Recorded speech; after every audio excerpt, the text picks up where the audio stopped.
खेते में काम करत करत एकदम जान ल जीव भी आई बा। सुनत हो वो पला कम्मा? हाँ बोला। अरे एक लोटा पानी लाओ, बड़ी जोर प्यास लाग बा। जाओ नहीं जाके पी ले। हैं कैसे बोला था भैया तू? तहार वैसे सवरवे बा। बतावा हमार सहू कौन गड़बड़ बा? ला सुना सुनावा। ठीक नाही लागे सासू जी के व्यवहार बा, पिया लगवा होई जाना, राजा लगवा होई जाना, कारण रोज रोज झगड़वा, पिया लगवा होई जाना।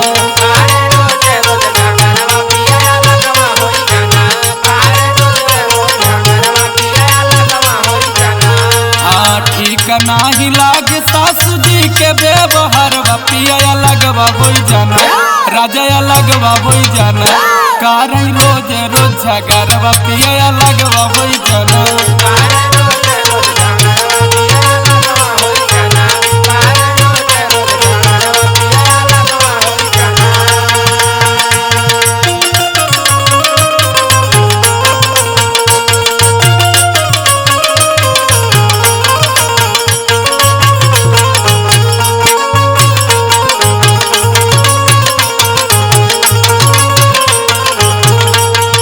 अच्छा तोहरे दिमागे में ई चलता रे पागल अलगे हुई खाती गोड़ा बांध लेबू तू।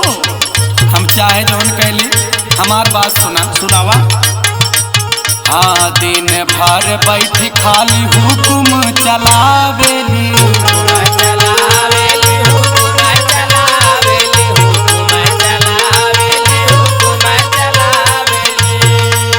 बिटिया से अपने नाही पूछ करवावेली,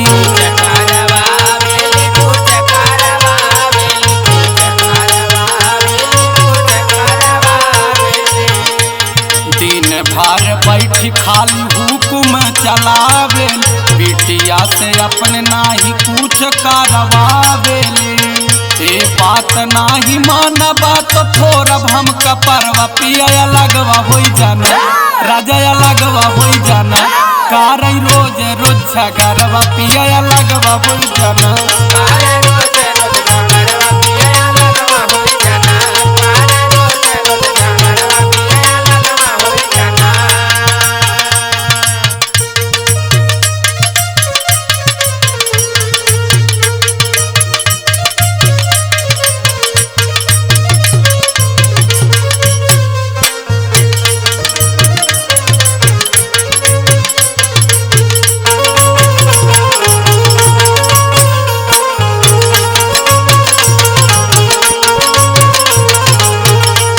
तोहार कान भर देहस ना।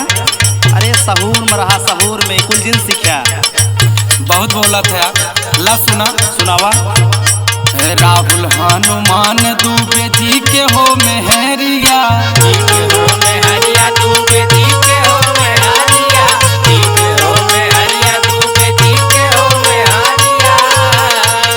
अलगे हो के पहने देखा किस्म किस्म साड़िया,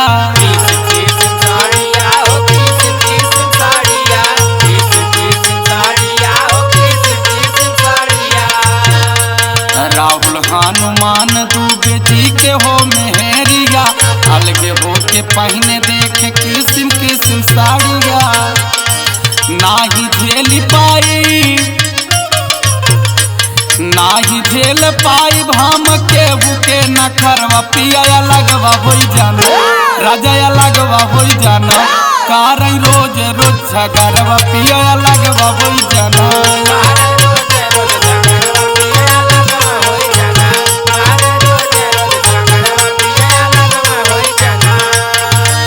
नाही लागे सासू जी के व्यवहार बा, पिया लगवा होई जाना, राजा लगवा होई जाना, कारण रोज रोज झगड़वा, पिया लगवा होई जाना।